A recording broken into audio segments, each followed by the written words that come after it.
How to fix Facebook you disagreed with the decision on your Facebook account. Today guys, I'm gonna show you and share with you how to do this. Just watch this video until the end. So let's start.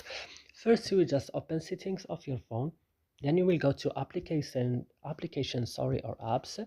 Then you will search now for Facebook, and when you found it guys, just you will open it like this, and then go down to storage, click on storage, and then go to clear data, click on clear data, then click OK, and that's it, your problem will fixed. So I hope this video is useful for you guys. Don't forget to like, also subscribe in our channel, and see you in another video.